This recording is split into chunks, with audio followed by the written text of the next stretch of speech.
Dentistry has changed dramatically in the last few decades and continues to change daily. The instruments, materials, procedures, and techniques we use are constantly evolving. But one thing will always remain constant: the critical importance of predictable tissue management. Nearly all procedures, from impressions for indirect restorations to successful bonding techniques, depend upon adequate control of fluids and the surrounding tissues. For example, most failures of indirect restorations can be attributed to poor marginal fit caused by inadequate reproduction of marginal detail in the impression. In the case of this patient, 2 molars were fabricated from impressions made by 2 different dentists. A well-trained technician fabricated both crowns, but could not improve on the poor impression. There are 4 basic requirements which must be met in order to assure good tissue management. First, soft tissue covering subgingival margins and axial walls must be retracted horizontally to provide space for a sufficient amount of impression material. Second, tissue at the gingival margins must be displaced vertically to expose the margin. Third, all hemorrhaging must be arrested. And fourth, all hard and soft tissue to be reproduced in the impression must be clean and dry. During this presentation, we'll demonstrate a system which consistently achieves a clean, dry field, not only for taking impressions, but also for bonding procedures. This system incorporates the use of 3 Ultradent materials: the coagulative hemostatic, either viscostat or Ultradent, the Dento infusor tip, and the Ultrapak knitted retraction cord. Let's follow a clinical case for the infusion technique of tissue management prior to making an impression. To begin, the tooth is prepared in the normal manner, prepping is complete, and as expected, excess blood and sulcular fluid are present. Next, a unit dose quantity of the hemostatic solution is prepared. This is accomplished by using a 1.2 milliliter unit dose syringe or by attaching a 1.2 milliliter syringe to the indispense and filling with viscostat, Ultradent, or Ultradent X. Ultradent is a 15.5% ferric sulfate solution and was Ultradent's first hemostatic agent. Viscostat is a new and improved version of Ultradent. It's a 20% ferric sulfate coagulative hemostatic gel with binders and coating agents to make it kinder to tissues. Viscostat is also more viscous, which makes it easier to control. Ultradent also offers Viscostat Wintermint, a mint-flavored version of the original Viscostat formula that offers an improved taste for the patient. Ultradent X is a more potent formulation and is used when a stronger hemostatic is required, or where attaining a certain quality of hemostasis may be more challenging. It's not as kind to tissues as Viscostat and Ultradent, but is kinder than other iron subsulfate solutions. However, diluted Ultradent X does not equal Viscostat or Ultradent. Viscostat utilizes binding and coating agents that tie up the hydronium ion and minimize the acidic effect. In tests, smear plugs have been shown to remain intact after 8 minutes of exposure. A study at Indiana University made the following conclusions. Application of the hemostatic materials tested did not significantly affect the process of healing, although Viscostat was the only solution that did not delay the early stages of healing. Viscostat had the most favorable effects on the process of wound healing. Between 0.3 to 0.5 milliliters of solution is usually adequate for one preparation. A Dento infusor tip is now attached to the syringe. To ensure a smooth and consistent delivery of Viscostat, the syringe should be held as shown here, using the palm of the hand rather than the thumb to depress the plunger.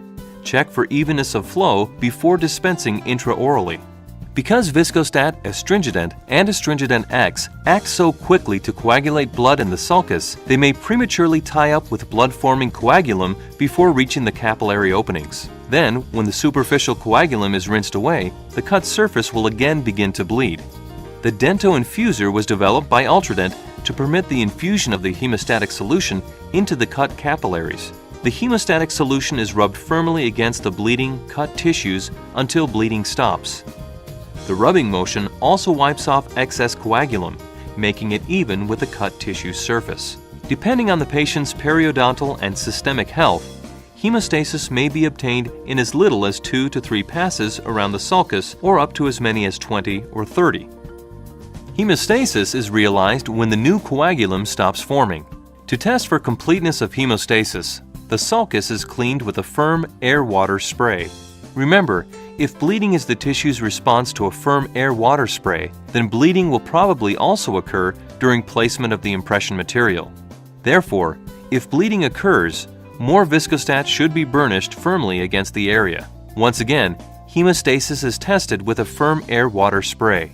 If no bleeding occurs, hemostasis has been achieved and we're ready to pack the cord.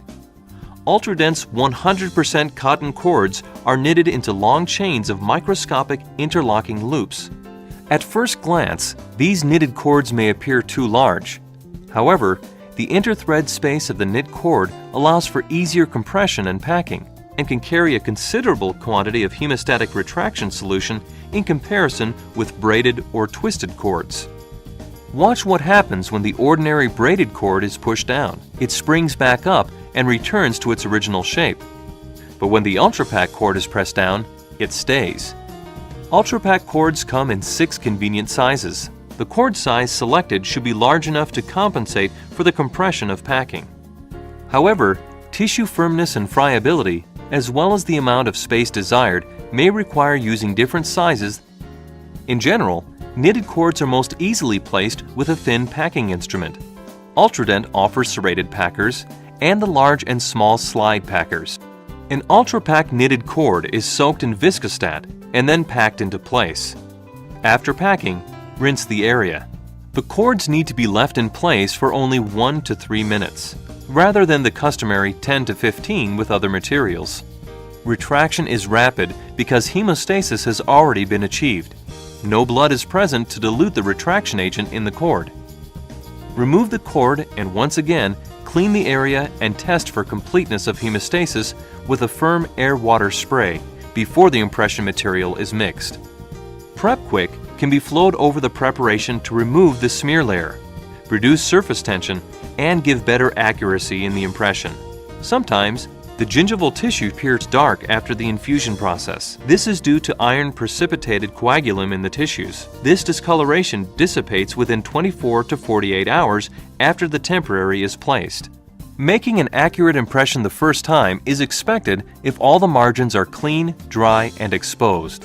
Notice the clean, highly detailed margins that are possible to achieve using this technique. Some dentists choose to pack a cord prior to subgingival tooth preparation. Ultradent's knitted cord will not entangle in diamond burrs during cutting at high speeds. Packing prior to subgingival margin extension helps protect gingival attachment.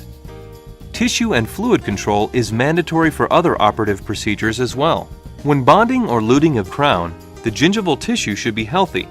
Hemorrhaging is not usually a problem, but sulcular fluid is.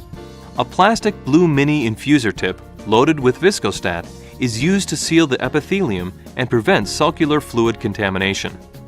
After hemostasis is obtained, it's imperative to scour the surface thoroughly. An Ultradent ICB brush or rubber cup can be used with Ultradent's Concepsa scrub for quality scouring and cleaning of the preparation. This scouring should be done prior to making the final impression and before final cementation of the completed prosthesis. If all hemostatic is not removed and the preparation is not thoroughly scoured clean, the bonding agents will not adhere to the dentin and/or enamel substrate. By following good sulcular fluid management techniques, whether for impression making or restorative prosthesis bonding procedures, the integrity and longevity of the restoration is maximized. Today, the infusion technique of tissue management has become a prominent feature in dentistry and has gained clinical acclaim for its effectiveness and predictability. Additional uses for these materials are taught in Ultradent's Materials and Procedures Manual. In summary, by following the techniques demonstrated in this presentation, predictable tissue management resulting in accurate impressions and quality restorations will become a routine part of your practice.